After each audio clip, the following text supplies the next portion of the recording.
Hey everyone, and welcome to this video in which we're going to learn how to use the OpenAI API, or in other words, the thing that powers ChatGPT, to build our own ChatGPT clone. And we're going to be doing this in React for the front end with a Node.js backend. So that's what we're going to be doing today. The final product will look like this, and it will allow us to write text prompts. And once we do that, we'll start a new chat automatically, and then we can carry on having a chat with the AI.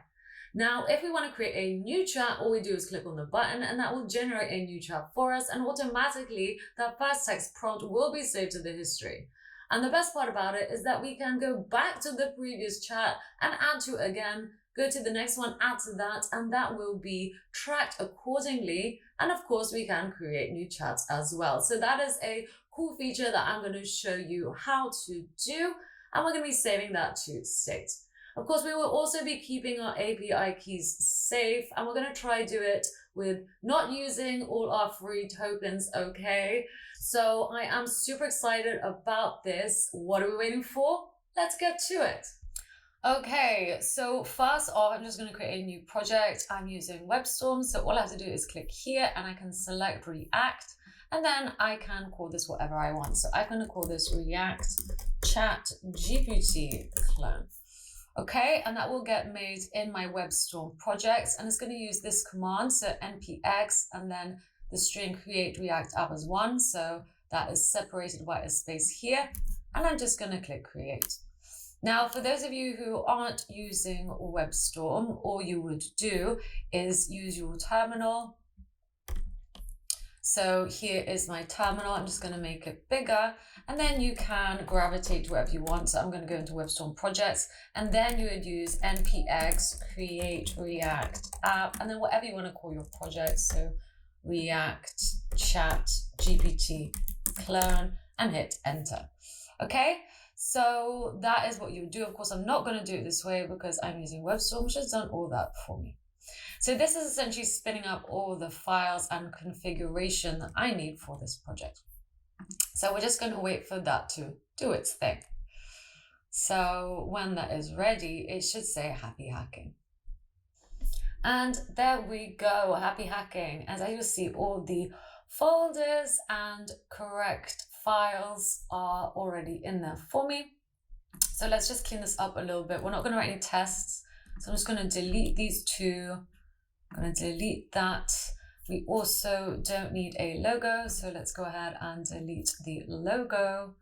I'm also going to delete the app test file because we're not writing any tests, as well as this CSS file, because I'm just going to put all my CSS in one file because it's a small project.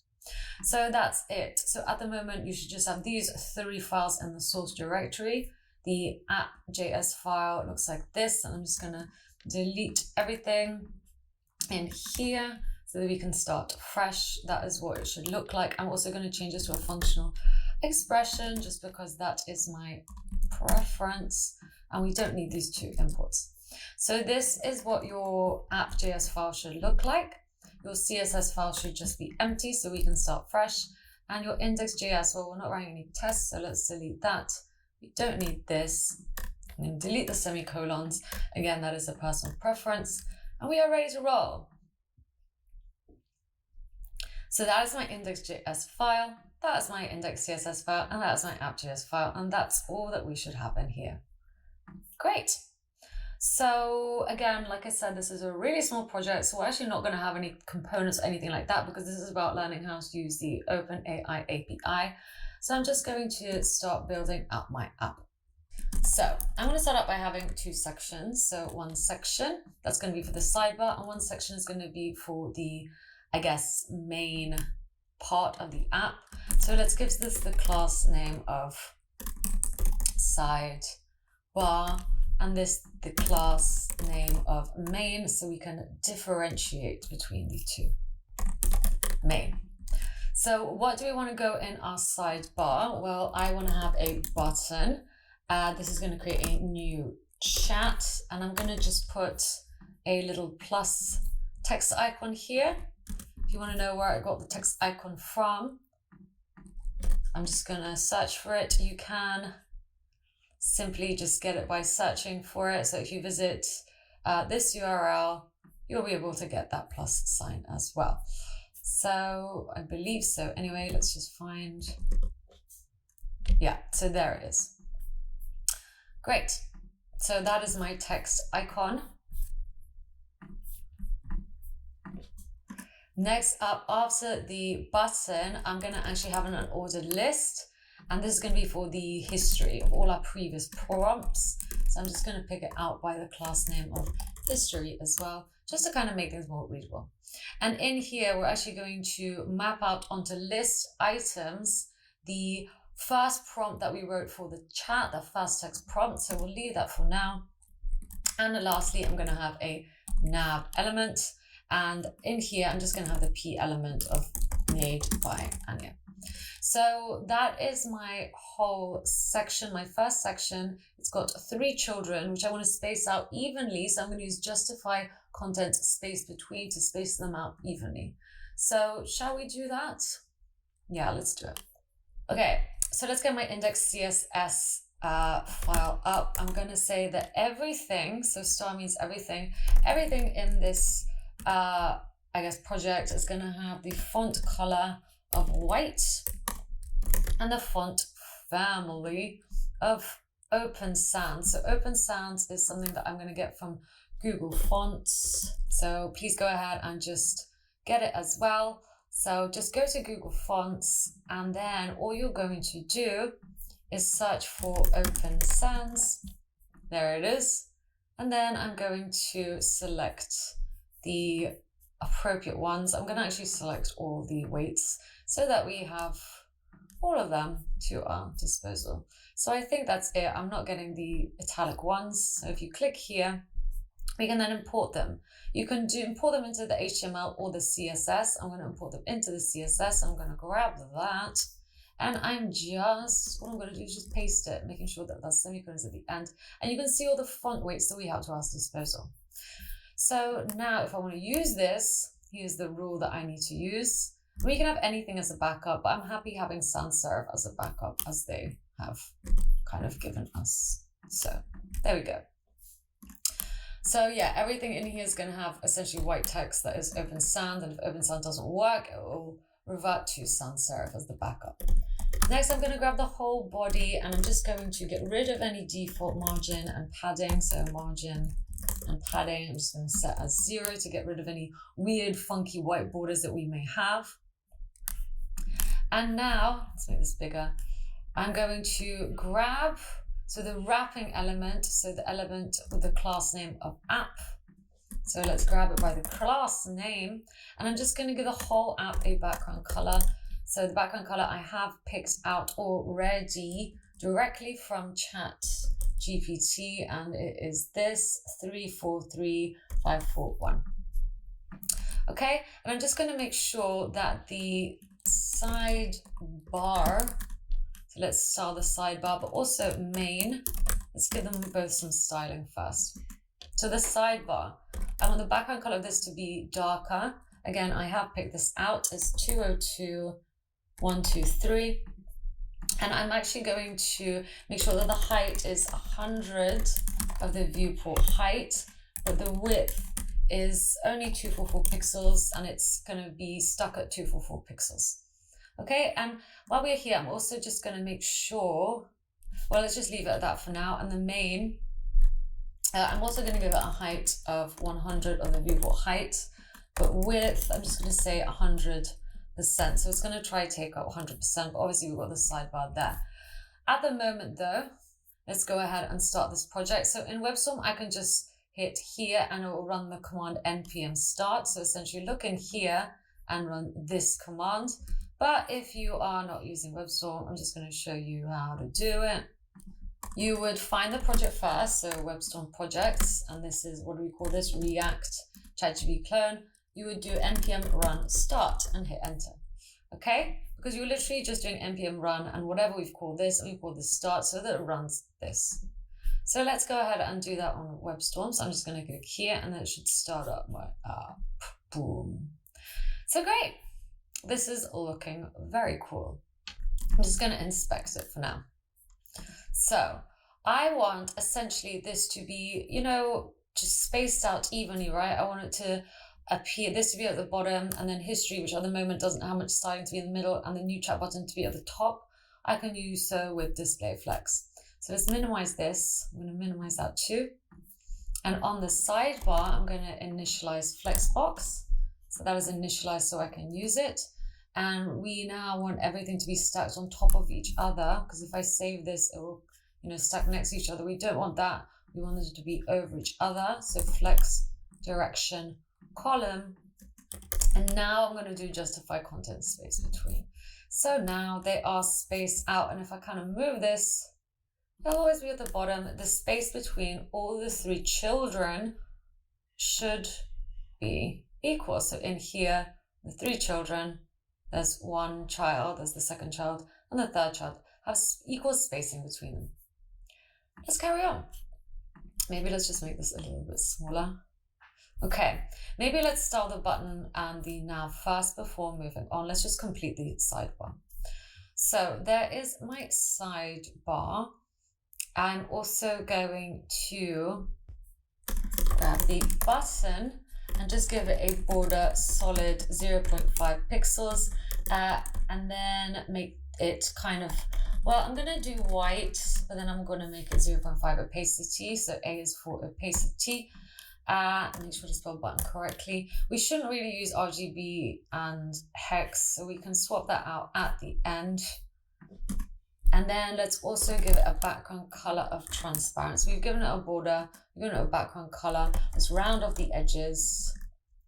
Border radius. And let's go with 5 pixels. And then padding, 10 pixels, margin, 10 pixels. Okay, so that's what I have done. So now it looks like that. Very much like the real thing. Now let's do the nav bar. So let's go back here and let's grab the nav element. And all I'm going to do is give it a border at the top. So I'm going to do border again, but this time just border top. And literally just copy this line really. Okay, but that's going to apply it just at the top. And let's also give it the same padding. So let's just copy this just to keep it consistent. Okay, so now it looks like this. Wonderful. This is looking great. Now, if I was to start adding elements into here, so into the history, so say we have a list item, doesn't really matter what we do from now, it's going to look like this. I don't really want the dots here, so I'm going to show you how to get rid of that, as well as give some padding to the whole unordered list. So let's grab the unordered list first. Okay, I'm just going to grab it by the element because we don't really have any other unordered lists in here, right? I mean, you could grab it by the history. I gave it a class name to make it more readable, so maybe let's just do that. So dot history. Dot is for class name, as hopefully you know. And let's apply the same padding and margin for consistency. I'm also just going to maybe make sure that it spaces out 100%. And now every list item that lives inside the element with the class of history, I'm just going to use list style type none. Okay, and that will remove that dot. Okay. Now I'm also going to pad it out. However, I just want to pad it out 15 pixels from the top and bottom and 0 from the left and right. So that is a shorthand for doing that. That would apply to the top and bottom and this to the left and right. And I'm also wanting to give it a cursor of pointer because I'm going to want to be able to click on these, right? So I want it to be very obvious that we can click on them by changing the pointer like so, right? Done. So we're now done with the sidebar. Maybe let's get rid of, well, let's keep that for now. Okay, so let's move on to the main section now. Let's do it. Now, my main section, well, I'm just going to give this the H1 element of Anya GPT, like so.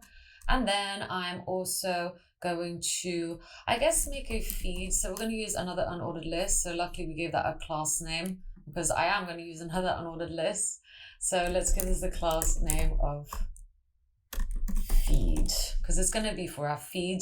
And we're going to also map out onto here some list items, which is essentially going to be each chat. Do we want to do this now? Maybe let's leave that for now. So we're going to map onto, of course, list items, but we'll leave that. Let's then make a div, and let's give this the class name of bottom section, and it's going to basically hold everything that needs to go in the bottom section. And what goes in the bottom section? Well, we're going to have an input, but I'm going to wrap it in an input container. So I'm going to make a div with a class name of input container, so that we can essentially position a little icon on top of the input. So let's put in our input. There we go. And then I'm also going to add a div and give this the ID of submit. Okay, so that is it. And again, I'm just going to use some text symbol. If you want to Google it, that is it. And you can get it from Unicode characters. So that is the URL to do it. Great. So now let's go back here. Okay, so we've got our input container, and under the input container, so make sure it's after this closing tag that's linked to here, I'm going to put a P element. Let's give this the class name of info, as I want to style this up a little bit smaller than a normal P element, and it's just going to have the text that I've stolen from the ChatGPT website. Okay, wonderful. So we've now finished with all of this. At the moment, it's under here because we have our sidebar here, and then our main is under here. We need these two to appear next to each other. So the parent of the sidebar and the main element is the div with the class name of app. So let's go back into here, and just right here, I'm going to use display flex, and that should make both of these appear next to each other like so. Great. Let's style up the main element a bit more next. So the main element, well, I want everything, I guess, to kind of be in the center, but also with space between. So once again, I'm going to initialize flexbox. So display flex. And once that is done, of course, everything will appear from left to right. We want it to appear from top to bottom. So what I can do is use flex direction column. And now I'm just going to justify content space between. Okay, so it looks like that. And now let's center the text as well as everything else actually. So we're going to use align item center, which again is part of flexbox. So you can't use align items center, and you can't use this. In fact, you can't use any of these three without initializing flexbox. So just keep that in mind. And now let's also center the text. So once again, I'm going to do text align, this time center. And I believe that's all we need to do. So that is what it looks like. Next, I am just going to make this smaller and more transparent. So the P element with the class name of info. So all I'm going to do is grab the class name of info, and the color of this text is, well, it's not going to be white. Let's override that. So I'm going to do RGBA 255, 255, 255, 0.5 opacity is what I'm going to give it. Next, I'm just going to set the font size 11 pixels and pad it out just a little bit though, by 10 pixels. So at the moment, it will look like this, okay? Just much more, I guess, realistic. Let's tackle the input next. So the input, well, of course, the input and the icon are children of the input container, and we want to do some positioning, which is why we're going to use position relative on this, and then position this based on the parent by giving it position absolute, and then some values for top and left, I believe. Let's have a look. Okay, so let's grab the input container, actually the other side. So top right or bottom right, top or bottom, it's up to us. So let's, yes, grab the input container. And like I said, we need to give it a position of relative to everything else. So essentially not much will change for that, but we need to do it in order to position the child. And one other thing that the input container lives in is the bottom section, which we're going to have to assign a width to. So the bottom section, let's just say we want this to have a width of 100%, just like so. Oops, there we go. I'm also going to use display flex on it and make sure that everything's stacked on top of each other. So I'm going to use flex direction column. And then let's also center everything. So justify content center and align items center. So everything's going to be centered from top to bottom and then left and right. So that should be good. So yes, it is. And now so here is I'm just going to show you exactly how big that bottom section is. It stretches. And then if we go into the bottom section, I need the input container to stretch too. So the input container, let's also give it a width of 100%. But then also stop it, so cap it if it gets to 650 pixels in width. Okay, great. So again, that won't look like much because now we need to stretch the input that lives inside of it. So now let's grab the actual input itself, and the width is going to be 100%. Now I'm also going to get rid of the border of this. Let's give it a background color, which is going to be RGBA. It's going to be white and it's going to be super opaque. So 0.05 I'm going to do.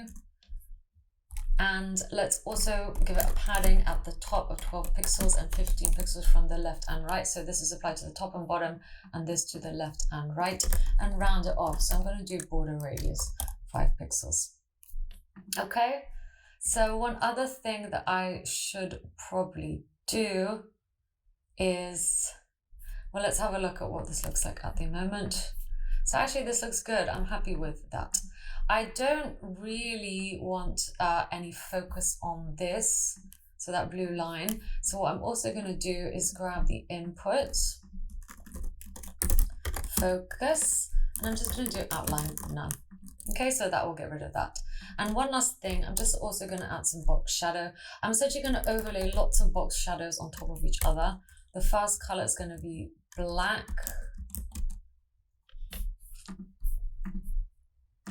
With 0.05 opacity, 0 x-axis, 54 pixels, y-axis, 55 pixels blur, and then overlay it with another one. So in fact, I'm just going to copy this because I think we're going to keep the color the same, but just change the x and y and blurs.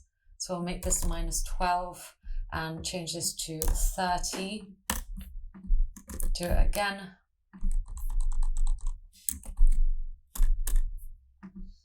And this time 0, let's put 4 pixels and 6 pixels. And then again of 0, 12, 3 pixels, and a final one of 0, -3, and 5. So there we go, that's a lot. And we just need to change all of these to be commas instead because it's just one long box shadow. So the desired effect is now there. Let's position this next. So this time, what I'm going to do is grab the submit. Okay, so the div with the ID of submit, and I'm going to use position absolute. So at the moment that will appear here, but I want it to appear here, and I wanted to position it from the parent, from the bottom 15 and from the right 0. So let's go ahead and do that. Bottom 15 pixels and right 0. And I'm also going to change the cursor, so like we did before, to be pointed so that we know that we can click on this. And the end result is that. We can probably move it a little bit down. That does seem kind of high up, or maybe let's make the font size bigger for here. Maybe let's do that. So again, on the input, I'm just going to change the font size to be 20 pixels if we write in the input. And great, that is so much better. I think we're now ready to actually hook this up a little bit to the API. And for this, we're going to build a backend. So let's do it. So back in here, what I'm going to do is on the same level as the package JSON, I'm just going to create a new file. So let's go ahead and add a new file. I'm going to call it index, or let's call it server.js. You can call it whatever you want, really. So that is now our server. So that's our backend. Okay. And we're going to have to install a few things. So let's go ahead and do that first. So I'm going to install a package called Cause Express Nodemon. And I think that's it. If you want a bit more information as to what these are, please do check out my full stack developer course where I go into this in a bunch more detail. Okay, or you can do your own research, just research those packages. Otherwise, let's carry on. So you'll see those packages have an install here along with their version. So if something isn't working, make sure to revert back to these versions and install that version. Okay, if you are watching this in the future. So now that we've done that, let's write a script to start our backend. I'm going to call it start, but this time I'm going to write backend, and it's differentiated by writing front end for this one. Run end. Maybe let's make that bigger so you can read it. And to start this, well, we're literally going to use the package that we just installed to listen out for constant changes on my backend. So I'm going to do Nodemon, and then we're going to listen out for changes on server.js. Great. So now let's start our front end again. So I'm just going to stop it from running here and do npm run start front end and hit enter. Okay, so that will just rerun that, and I'm going to create another tab so I can run my backend. So keep both of those running. npm run start backend and hit enter. So now our backend is running. So let's actually define a port for it to run on first. So I'm going to minimize that. So we're done with the package JSON. Let's get up our server.js file. So we're going to run our backend on port 8000, and let's also just go ahead and require those packages that we literally just installed. So we're going to use Express. We're also going to use cores, so require cores to get rid of any cause messages that we might come across. And now let's initialize it. So I'm going to essentially get Express. We've got the package, we've saved it to Express. I'm going to release everything by doing that and save it under app so we can use it in this project. So now I know I'm going to be working with JSON, so I'm just going to use app express JSON. That will allow us to work with JSON when we start sending stuff from the front end to the back end with our post requests. And I'm also going to do app use cores because I know that I'm going to run into some cause error messages. So that is the setup. Now I'm going to do app listen to listen out essentially on port. So let's actually just write a message. Your server is running on ports, and then whatever the port is. So port 8000, our const is 8000 that we're using here. Okay, we actually need to make this a callback function, pass through the port as the first parameter and this as the second parameter, and then console log this out. So console log this whole thing. Great. So now if we look in here, it says your server is running on port 8000. And if I make any changes, so if I just do console log hi, that will rerun. Okay. And same if I visit localhost 8000 here. That is our port and it's running. Of course, we haven't written any express routes. So that is why it says cannot get anything when we visit the home route right here. But let's carry on. So I'm just going to minimize that. Okay, so now it's time for us to get our API key. So all I'm going to do is head over to OpenAI and I'm going to go to developers API reference. Okay, of course you have to be signed in, so just make sure you are. I am currently signed in, and we are going to get our API key. So all you have to do is go here, view API keys, and I'm going to create a new secret key. So copy that. It's really that easy. There it is. If you got lost, just make sure to visit this URL when you are signed in, and you can create as many as you want. Of course, if yours gets taken or you think it's compromised, you can delete it as well. So keep that in mind. I've just created one, and all I'm going to do is essentially, for now, I'm just going to put it here like so. So there we go. Right now it's in here, but we will be creating a .env file to keep it more safe. But you know, I just want to get the basics done first. And now let's write our root. So if we post to the root, let's say if we go to, what should we do? Localhost 8000 / completions. This could be whatever you want. Essentially, all I'm saying is that if we visit / completions, then we will get something back here. Okay, and then the syntax for this to have a request and a response. So put those in parentheses. This is actually going to be an async function because we're going to use the await keyword inside of here. But let's cross that when we get to it. We're going to do try and catch. So we're going to try something, and if it doesn't work, we're going to catch the errors. I'm just going to console error them out. So console error, the error. Okay, great. And what are we going to try? Well, we're going to use the fetch keyword. Make sure you are on the latest version of Node in order to be able to use the fetch API keyword on the back end. So just keep that in mind as well.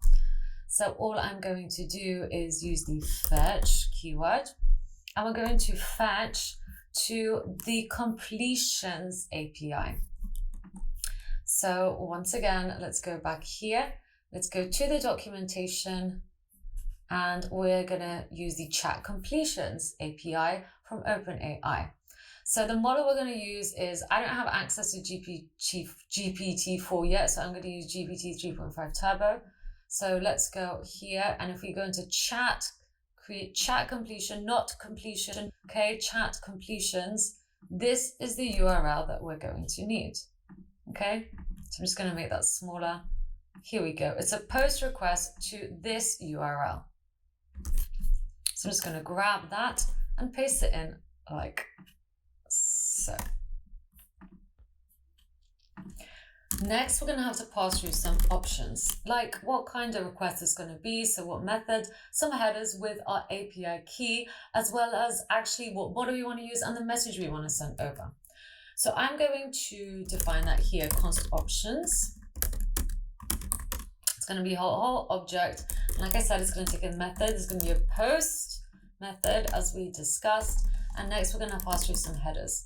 So the headers that it's going to take, well, we need to pass through some authorization. So make sure to spell this like so, authorization. And the authorization is just going to be, well, a string with our const. So that's why I put backtick, so we can use that code in here. We have to put bearer, and then that, and then we're just going to put some curly braces so that we can pass through the API key. So that's how you would put in variables. You'd use the $sign and the curly braces. Okay, next we're also going to have to pass through the content type. So content type, and then we're going to put application JSON, as we're going to be working with JSON. And now we can define the request body. So we're going to have to pass this through JSON stringify, okay? And it's going to be an object that we're going to send through, and we're going to JSONify it thanks to JSON stringify. The model we're going to be working with, as I said, I don't have access to ChatGPT-4, but if you do, please go ahead and use that because the results will be better.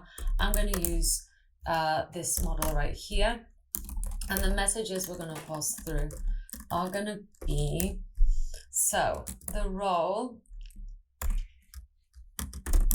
is going to be user, And then content. Well, the content for now, let's just put, how are you? Okay, and we'll replace that. We're just going to check this works. And I don't want to go over 20 tokens. I'm going to limit my tokens. So I can do max tokens 100. Okay, that will just mean basically every string text prompt is tokenized. If you want to check how many tokens your string is going to use, you can check it before using this on the OpenAI documentation. But I think just, put a max in here just so you don't go over and use up all your free credits and whatever. So there we go. One thing that I will say is that we can't pass over JSON from the front end to the back end unless you have this, right? So if you're having any issues when it comes to that, make sure you have this. That's very important. Okay, great.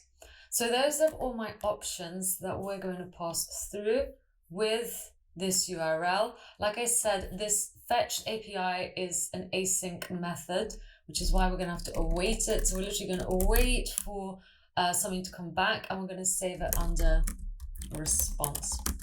And because we're using the await keyword in here, this whole function needs to be an async function. Again, check out my full stack developer course if you want to learn more about this in more detail.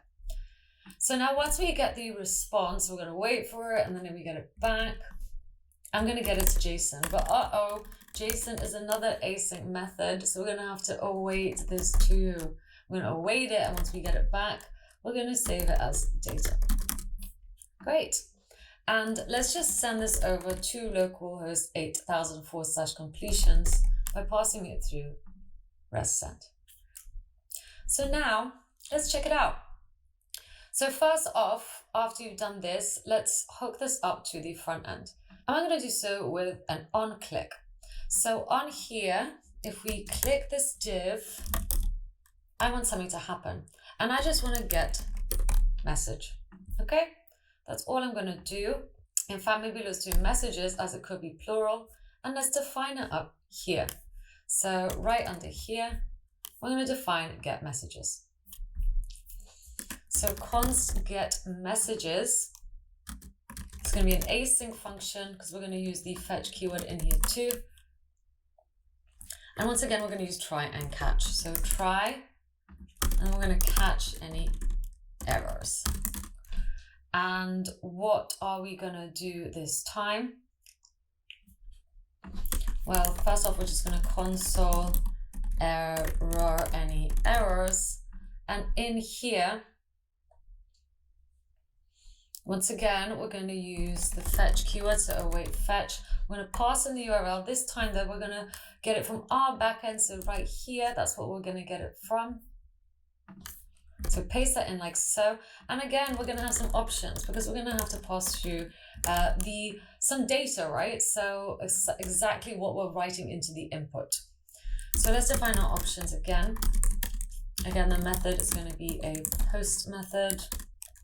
The body this time is, I'm just going to actually pass through a message, and it's going to have a value. But at the moment, well, yeah, we can pass it through. Let's just put hello, how are you? So we're hard coding it, and we're going to have to wrap this through JSON stringify again. So JSON stringify, and then we're going to get that whole object and pass it through. Okay, great.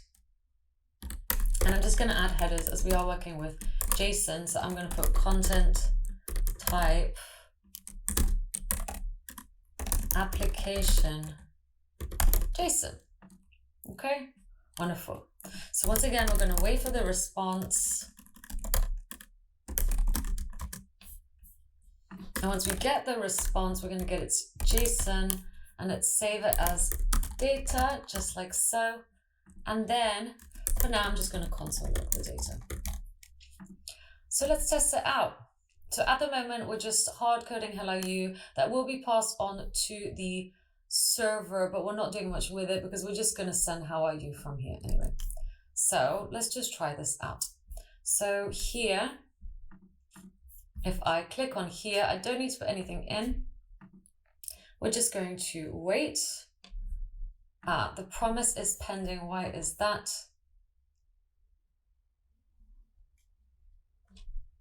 That's because we didn't await. So we need to wait for that to come back. That's why we got a promise there. Let's try again.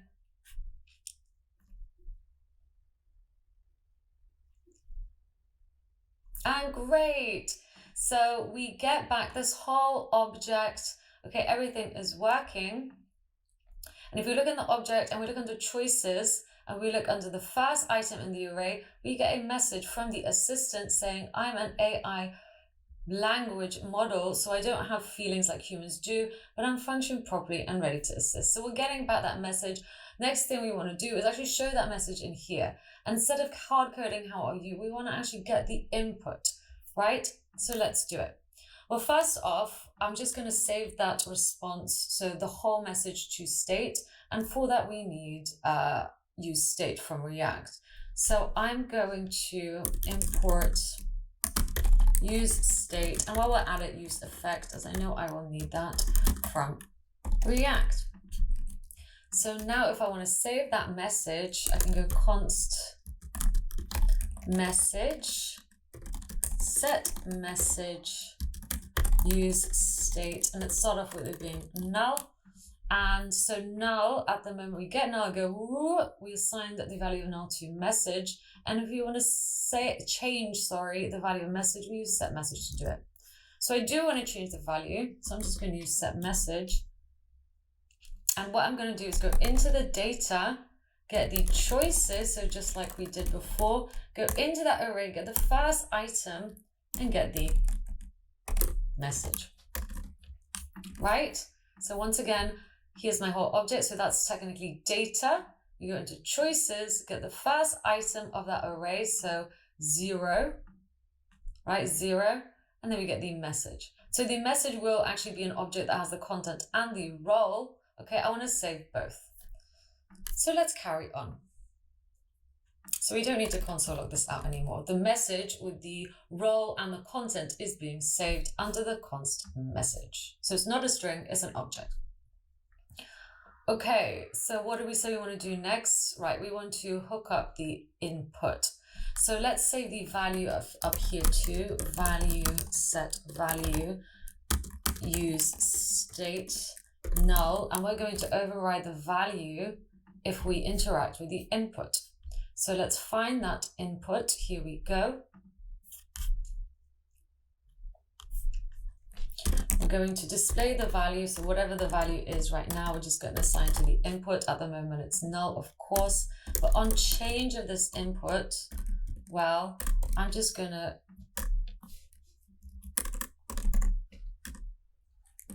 pass through the event.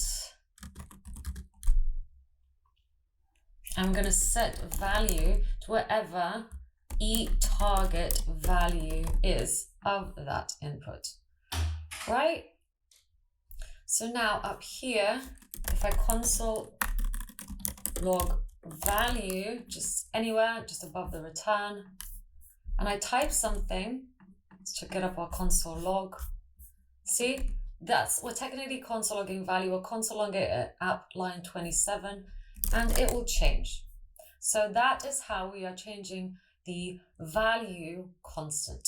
Okay, and next let's actually, whatever state it's at, I want to send it over. So currently I would send over this. Let's hook that up. So what I would do, this is super simple. All I would do is get rid of this string and put the value instead.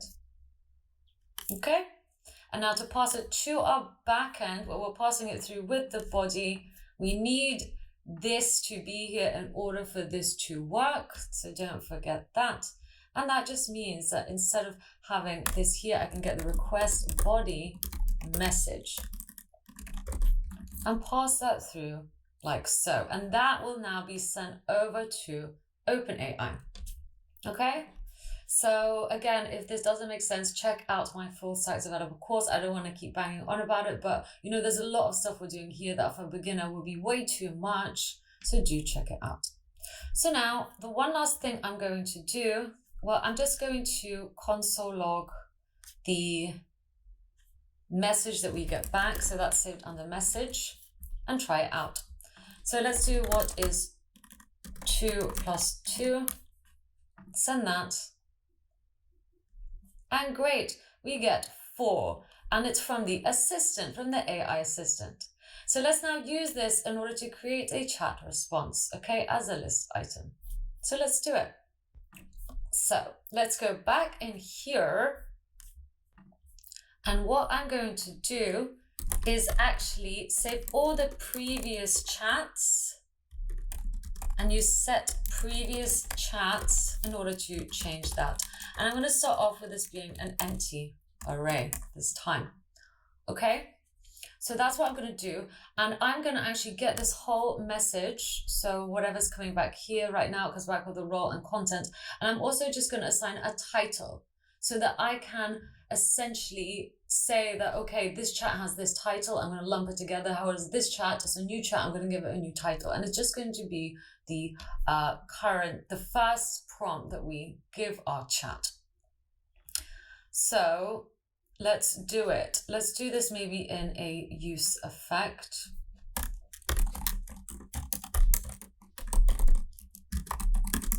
Okay, so just like so. And I'm going to say that anytime the message changes, so whatever we get back from the OpenAPI, I want this to run. I'm also going to save the current title. So current title, set current title, use state, and start off as being an empty array as well. So I'm also actually going to change this if the current title changes. So whatever the prompt for the chat, whatever the start of the chat changes, then we run this again. So let's just console log the current title, the value, so the input value, and the message that comes back to us. Okay, just so we can see a little bit more of what is going on. Great, that needs a comment there. So what do I want to do? Well, if there's currently no current title, right? So if there's no new title, we don't have a chat. However, we do have a value in our input and we do have a message that has come back to us, where then I want to set the current title to be whatever the value is, right? So hopefully that makes sense. And once we save it, we can add it to the history. However, if there is a current title already that exists and the value exists in an input and we get the message back, so we're on the chat currently, we're still chatting away, we just want to set previous chats and we're going to essentially get whatever's in that array already, right?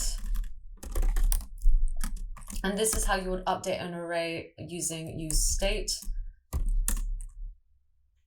I would open up the array, I would get the previous chats and spill them out, but then I'd also add, I'm going to add an object. I'm actually going to add two objects. So just like so. Maybe I'll put this on a new row so it's more readable for you. There's one object. And here is another object. It's going to have the title. And the title is going to be the current title. So whatever the first prompt was, the role is going to be the user. So essentially us, and the content is going to be the value. So I'm using kind of what OpenAI gave me in terms of structure for the object, but I've added my own title so we can save it to state. And then I'm literally just going to get what ChatGPT gave back to me. So role, I'm going to go into the message and get the role. And I'm going to get the content and get the message content. Okay, and I'm also just going to give this the title of the current title. So let's just talk this through. So every time we are saving previous chat, so a new chat, I'm saving whatever we ask the AI and we're assigning the role as us, the user. And I'm just going to save the current title to make sure that all the chats are lumped by the first prompt. And I'm also sending over the other object, which is the response from the AI, which we've saved under the const message, right? That was an object that had a role and content. And I'm literally just getting the role from that object. I'm getting content from that object and assigning it to role and content for my previous chats state. I'm going to show you what this looks like. Okay, so there we go. We have a few more things to do, and that is actually set the history by the current titles. So let's go ahead and do that here. So here's my section of main. And actually, let's just show this if there's no current title, then we show this. However, if there's a current title, then we get rid of that. And here we're going to map out onto list items. However, maybe let's just see what this looks like at the moment. I'm just going to console log out previous chats. Okay, so that's what we're going to do. So let's go back here. I'm just going to, let's start a new chat. What is 5 plus 5? Let's ask it. Okay, so that is essentially, these are my previous chats. We've created an object that has the content of what we asked it as the user. There we go. The title is an empty array. That is strange. We need to essentially change that current title. And then our second object, the content is 10 because that's the answer that we got back from the AI, and the role of the AI is assistant. So why is title saving as an empty array? That is because the current title, we did set this to be an empty array. This should actually be null because we're just going to save a text prompt. And where do we set the current title? Well, essentially this should have done it for me because we're listening out for if current title changes. And if there is no current title, which technically there is not, okay, because before it was an array that didn't run. Let's try that again. So what is 5 plus 5? Let's click on that. Okay, and great. Now our title gets populated with the prompt itself, and both of them have that prompt, right? And now because current title exists, we will miss this because current title does exist, and we'll just keep adding to the chat, right? So let's ask another question. Are you sure?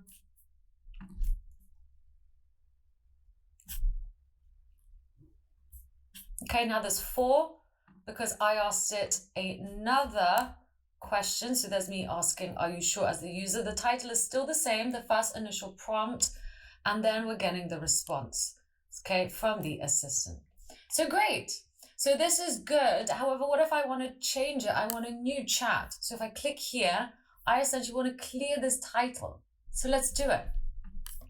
So I'm going to make a handle click function that I'm going to attach, or maybe let's call it something else. So on the button, on click, I'm going to create new chat. So let's define it. So up here, const create new chat. I'm going to set message. I'm just going to clear everything. Set message. So whatever the message is from the AI, I'm going to set that to null. I'm going to set the value of the input to an empty string. So we're clearing that. And I'm going to set the current title to be null too. So I'm essentially completely clearing it so we can start fresh. Okay. So shall we have a go at this? Let's try it out. What is 1 plus 1? Let's send that over. Okay, so we get that there. The title is assigned, but if I start a new chat and go, how are you? And send that over. Okay, the title has changed. So great, so now if we ask more questions, the title of that should be still attached to, how are you?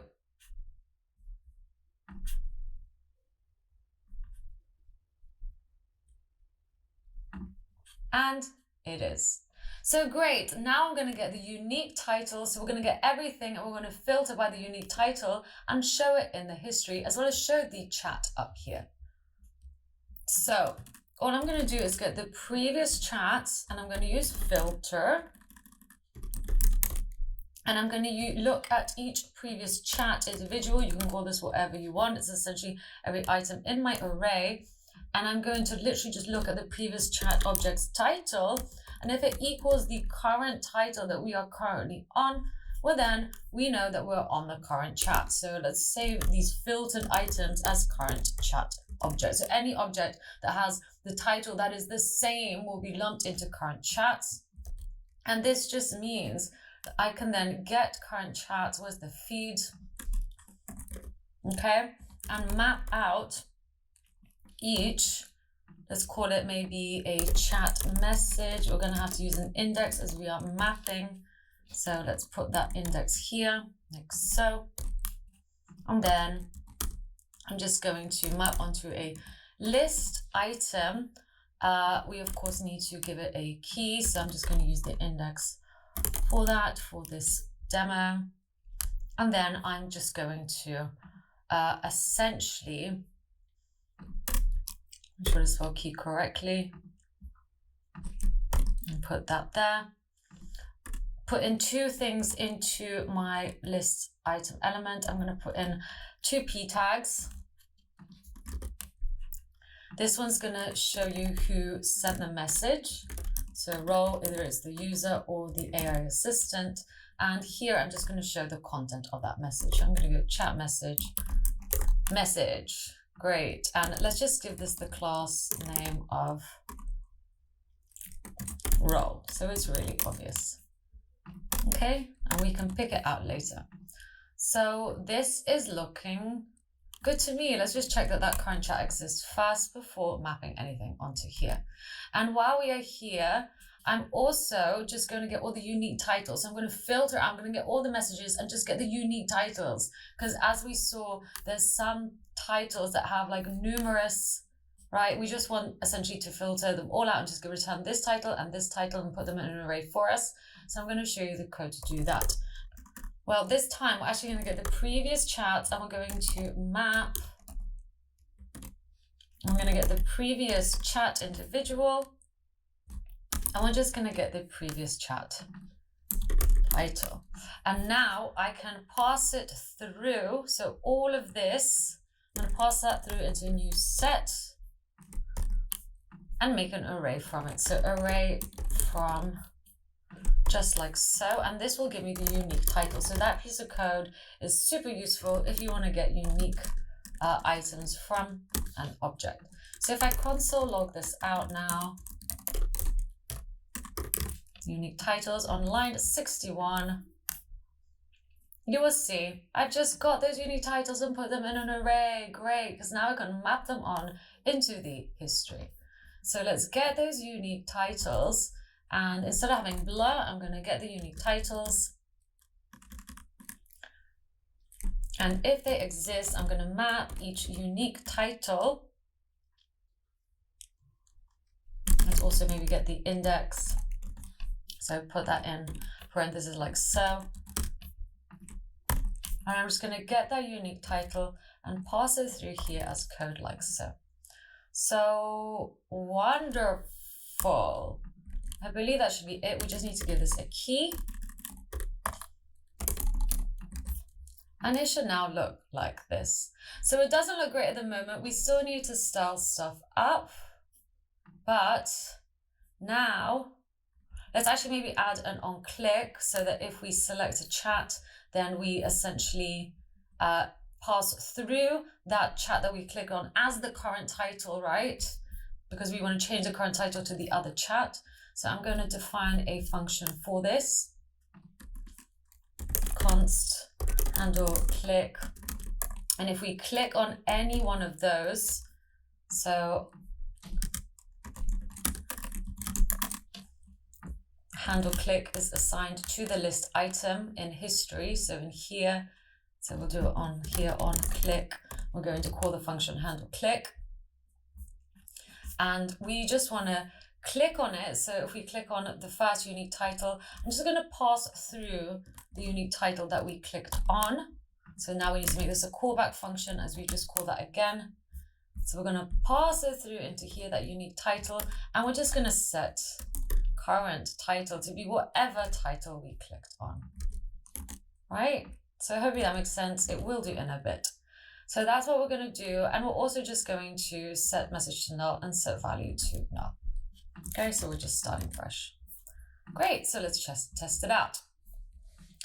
What is 4 plus 4?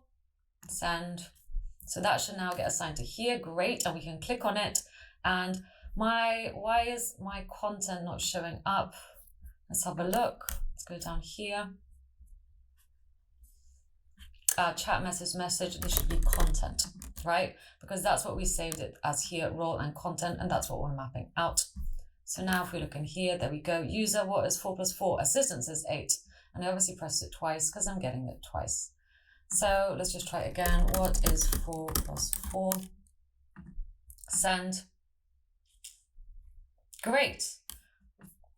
Are you sure? Question mark.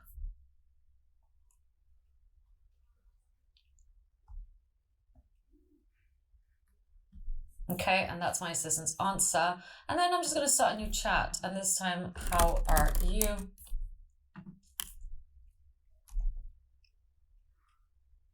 Okay, so that's my question and that's the assistant's answer. But if I want to swap back and carry on this conversation, you are great, then I can. And it will be assigned to here. It does not get added to here. So great, this is looking so good. And if I clear it, we just get Anya GPT. This is wonderful. A few more styling things that just style up these messages next. So all I'm going to do is style up essentially this list item here. So let's do it. So down here, I'm going to first style up the feed. I'm just going to give it a scroll. So I'm going to go over full scroll so we can scroll through the messages if we get loads. I'm going to make sure that the width is 100%. And I'm also going to just give it a padding of 0. So it's really squashed up to the edges. Next, any list item that lives inside my feed. So just like that. I'm going to use display flex. So I'm initializing flexbox so they appear next to each other rather than stacked. And the background color, I'm just going to go with 444654. The width, I want it to be 100%. And I'm going to give it some padding of 20 pixels. And I'm going to space out each list item top and bottom by 20 pixels and 0 from the left and right. Okay. So at the moment, it looks like this. This is looking good. Let's just align the text a little bit better. So again, I'm just going to say that any P element that lives inside of my feed is going to have the color of RGBA, so a bit more transparent. I'm going to go with white, 0.8 opacity. I'm going to get the font size of 14 pixels, and I'm going to text align left. And if that P element also happens to have the class of role, I'm just going to assign it a min width of 100 pixels. So there we go. This is looking so good right now. You can of course add images in here instead of just user and assistant like the actual app does, but I think this is looking fantastic. There are a few things you can do to clear this up. For example, I do use RGB and hex colors in here, so please go ahead and change that. But overall, now you know how to use the OpenAI API and you know how to make this cool ChatGPT clone that has a history that you can kind of move back and forth to and add to the history and create new chats with as well. Finally, we're just going to hide this. So I'm just going to stop this from running and import a package called .env. So just like that. And we're just going to create a new file. So new file on the same level as the server.js. So env, just like that. And we're going to define our API key. So instead of having it here, I'm just going to take it. You don't have to put it as a string that is implied. Just paste it in. And now that means that I can just use process env API key. And of course, we need to require that package. So require.env config. And just start this up again. Okay, so just do that. That should now be picked up from this .env file. Okay, so that you don't upload this .env file onto GitHub. Great. So great. I hope you have had fun. Please take this to the next level. Add new features. It's yours. Hey.